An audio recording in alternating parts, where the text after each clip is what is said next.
A good friend Yasin's family moved from Iraq to England when he was just a young boy. Yasin did not want to leave his home in Samarra, but his father said that it was best for the family because it was not safe to live there anymore, and he wanted his son to grow up in a country that was accepting of all people.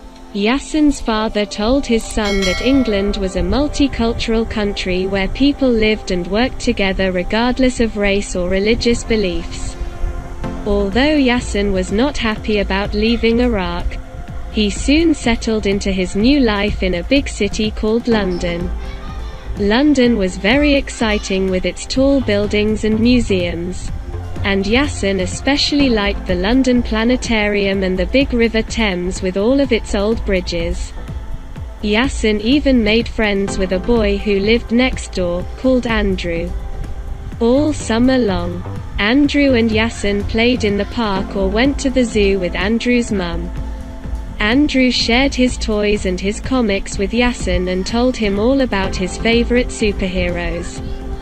They even built a camp in Yasin's back garden where they would hide from the grown-ups.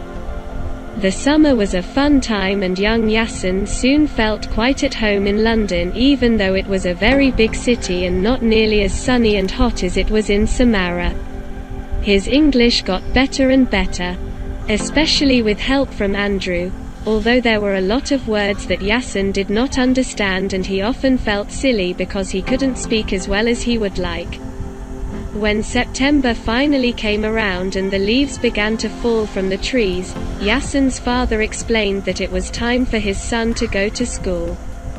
Yasin was 7 years old, so he would be going to year 3 of the local primary school, the same year as his friend Andrew. Although Yasin was very nervous about going to school, his father and mother assured him that it would be a fun place where he would meet lots of new friends and learn lots of interesting new things. English schools are supposed to be very good, said Yasin's mother. And your English will get better in no time, assured his father. Yasin was still not convinced. But when Andrew knocked on the door that morning with a big smile on his face saying how fun it was going to be at school, Yasin felt much better because he trusted his friend.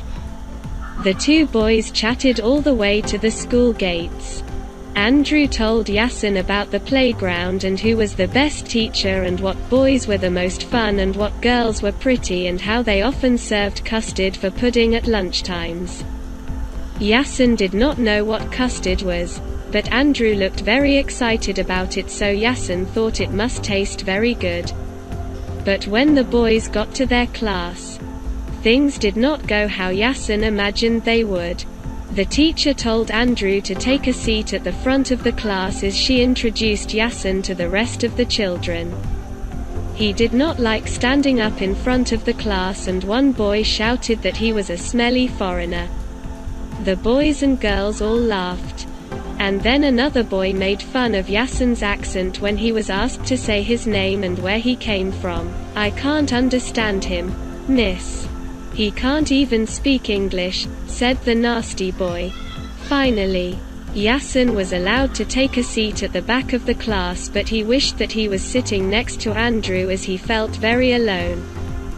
The girl sitting beside him kept looking at him in a strange way that made Yasin uncomfortable, and during the lesson she put her hand up and asked the teacher if she could move places. Yasin did not understand what he had done to offend the girl. When the bell went, it was time to go out into the playground.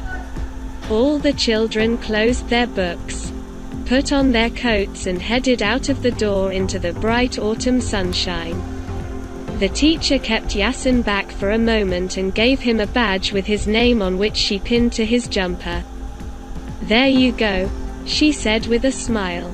"Now all of the children will be able to learn your name." Yasin thought that the badge looked silly. And when he went out into the playground, all of the children began pointing and laughing. "You've got a girl's name," said a small boy with blonde curly hair. Yasin wanted to explain that it was not a girl's name, but he was too nervous. When Yasin got nervous, His English was not very good and the words always got stuck in his throat. He was very sad and wanted to run out of the playground back to his mother and father and never return to school again. But just as he was about to run, he heard a familiar voice. "Hi, Yasin." And when he looked up, there was Andrew standing right beside him. Andrew looked at the children gathered around and shook his head. "What's wrong with you lot?" he asked. "I told my friend Yasin that school was fun. Why are you ruining it for him? He's different," said a very tall girl who was standing at the front of the crowd. "So are you," said Andrew. "You are the tallest girl in the whole school and you don't like it when people make fun of you, do you?" Then Andrew looked at the boy with the curly hair. "And you don't like it when people say that you have girl's hair," he said to the boy. "We are all different and that is what makes us interesting. What would life be like if we were all the same as one another?" There was silence among the children. Then Yasin lifted his head high. "Boring," he said with a smile. "That's right," exclaimed Andrew, returning his friend's smile. "Really boring." And with that all of the children began to laugh. "Really boring," they chanted at one another. Andrew went on to explain how he had spent the summer with Yasin, how they had built a camp together and played in the park, and how Yasin preferred Batman to Superman. And how he really was different because he didn't even like hot dogs. The children all laughed some more and soon everybody was talking about all the things that made them different from one another. Peter Jenkins even lifted up his jumper and showed everybody a big purple birthmark on the front of his belly. "Now that's what I call different," he said triumphantly. "I bet none of you have a big birthmark like mine."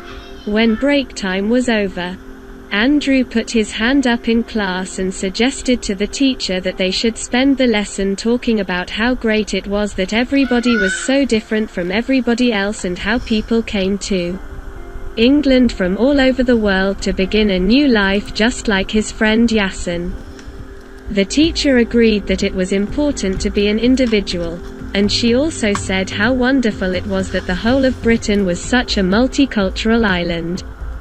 Yasin wrote these 2 words down in his book and promised himself that he would learn them both and remember them always.